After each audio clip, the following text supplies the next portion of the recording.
Hi అండి. మనమైతే ఇప్పుడు పూజ గదిలోకి ప్రవేశించేసి, గణపతికి పూజ చేసి, బెల్లం నివేదన పెట్టి, ఆ తర్వాత ఉన్న పుష్పాల్లో కొంచెం మరి సాలగ్రామశిలకి, మన వెంకన్నకి పెట్టి, ఆ తరువాత శ్రీచక్రార్చన కోసం వచ్చేసామండి. అయితే పసుపు తీసుకుని, కొంచెం పసుపులో కాస్త నీళ్లు కలిపేసి, ఇంకా శ్రీచక్రానికి చక్కగా పెట్టడానికి సిద్ధం చేసుకోవాలి. రంగరించుకోవటం అనమాట. పన్నీర్ వేసి లేదా ఏదో ఒక సుగంధ ద్రవ్యం వేసి చక్కగా రంగరించి శ్రీచక్రానికి చక్కగా పూసేయటం. నేనైతే ఈ రాగి చక్రం అన్నమాట. రాగి శ్రీచక్రాన్ని నాకెవరు ఇచ్చింది కాదు. నేను ఏర్పేడు ఆశ్రమంలో స్వాముల వారు చెప్తే అప్పుడు ఇంకా తిరుపతిలో అమ్ముతారు కదండీ! ఏర్పేడు ఆశ్రమ పుస్తక విక్రయశాల అని ఉంటుంది కదా! అక్కడ కొనుక్కున్నాను. ఇంకా తర్వాత ఈ కనకదుర్గమ్మ రూపమేమో దసరా శరన్నవరాత్రుల్లో దంపతి పూజని ఒకటి చేస్తారు. ఆ టైంలో కమల్ పిన్ని వాళ్ళ ఫ్రెండ్ ఎవరో రాకపోతే మేము వెళ్ళి కూర్చున్నాం. మాకు ఇచ్చారనమాట.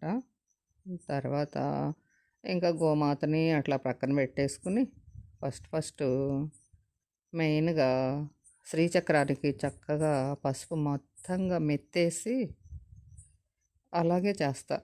ఎప్పుడు కూడా నా పూజ అంటేనే మెయిన్ శ్రీచక్రానికి పసుపు పెట్టడం. అది కూడా మంచి పచ్చి పసుపు దొరికితేనే నాకు చాలా హ్యాపీ అండి. ఇప్పుడు దొరకట్లేదు. అంతకుముందు రెగ్యులర్గా రాముడు బాబాయ్ వాళ్ళు పంపేవాళ్ళు. రాఘవయ్య బాగా ఎక్కువగా రాముడు బాబాయి రాఘవయ్య వాళ్ళే తెచ్చేవాళ్ళు. ఫస్ట్ రాఘవయ్య చాలా కాలం తెచ్చిన తర్వాత వాళ్ళకి పసుపు పండకపోతే ఇంకా సుధా ఇచ్చింది కొన్ని రోజులు. తను పెదపులివారి నుండి తెచ్చి ఇంకా ఇదిగోండి అమ్మవారికి కూడా పసుపు పెట్టేసి ఇంకేముంది అలాగే పసుపు మెల్లగా పెడుతూ ఉంటా నేను కూర్చుని. ఇంకంతే. మీకు చూసే వాళ్ళకి బోర్ అనిపించినా నేను చేసే పని అదండి. ఇది ప్రతినిత్యం పూజ. నిత్య పూజలో నేను చేసే వ్యవహారాలు ఇవ్వండి.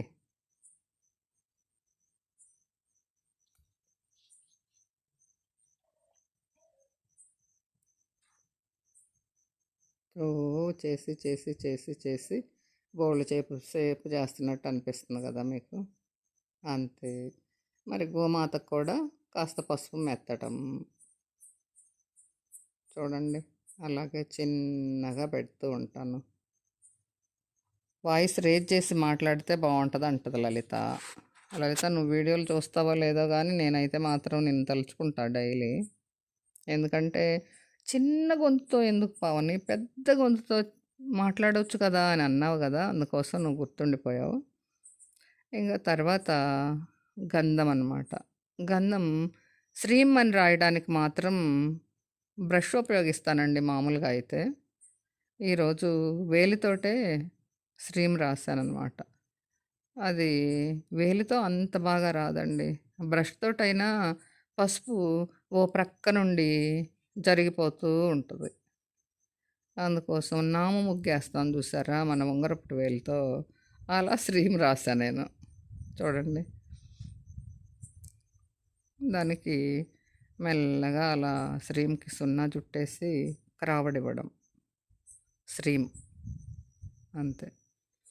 ఇంకా తగిన విధంగా బొట్లు పెట్టుకోవడం కదా. మీరు నాము ముగ్గు వేసేవాళ్ళు ఎవరన్నా ఉన్నారా? గుర్తొస్తుందా నేను ఇలా శ్రీచక్రానికి గంధం శ్రీం చేస్తుంటే? అవునా? సేమ్ అంతే. ఇంకా తర్వాత కుంకుమతో బొట్లు పెట్టడం. ఓం హైం హ్రీం శ్రీం, ఓం హైం హ్రీం శ్రీం, ఓం హైం హ్రీం శ్రీం, ఓం హైం హ్రీం శ్రీం, ఓం హైం హ్రీం శ్రీం, ఓం హైం హ్రీం శ్రీం, ఓం హైం హ్రీం శ్రీం, ఓం హైం హ్రీం శ్రీం, ఓం హైం హ్రీం శ్రీం, ఓం హైం హ్రీం శ్రీం, ఓం హైం హ్రీం శ్రీం, ఓం ఐం హ్రీం శ్రీం అన్నమాట. అలా ఈ కుంకుమ పెట్టినంతసేపు కూడా అలాగే మరి అలా మంత్రం అలా అనుకుంటూ ఉంటాను. ఇంకోటేంటంటే, తర్వాత కుంకుమార్చన చేస్తానండి. ఈరోజైతే మీకు చూపించలేదు. ఎంత మన ఓపిక. ఎంతసేపంటే, లలితా సహస్రనామంతో అయితే ఆ లలిత అయిపోయే వరకు. లేకపోతే లక్ష్మీ అష్టోత్తరం లేదా లలితా అష్టోత్తరం. మీకు రోజులో ఉన్న ఆ పని, ఆ వెసులుబాటుని బట్టి చేసుకోవడం. ఇంకా తర్వాత అష్టలక్ష్ముల ఫోటో ఉందండి. ఇది ఎక్కడి నుండంటే కంచి నుండి తీసుకొచ్చారు నాన్న. ఇంకా ఇది తర్వాత ఎప్పుడో ఇచ్చింది మా అమ్మాయి నాకు, మా చెల్లి.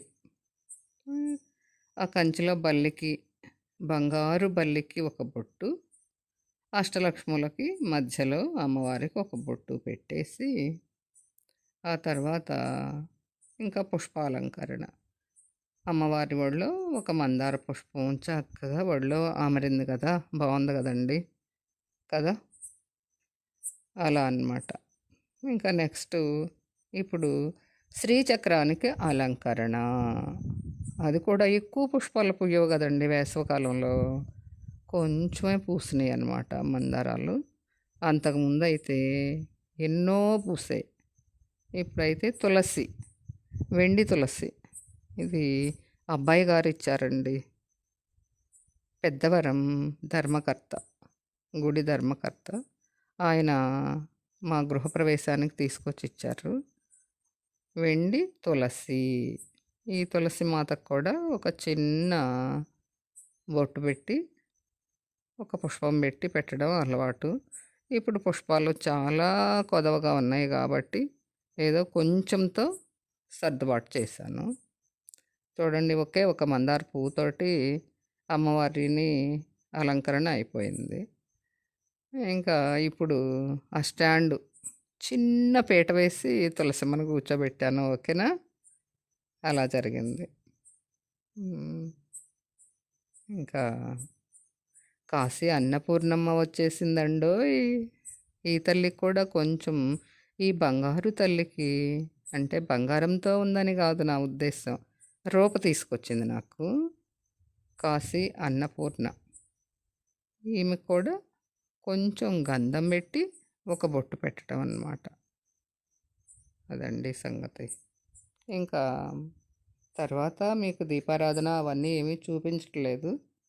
ఎందుకంటే ఇంకా వీడియో లెంత్ అవ్వడం ఇష్టం లేక మామూలుగా అలా కొంచెం పూజా విధానం మాత్రం నేను శ్రీచక్రాన్ని ఎలా అర్చించుతాను అనేది చూపించాను.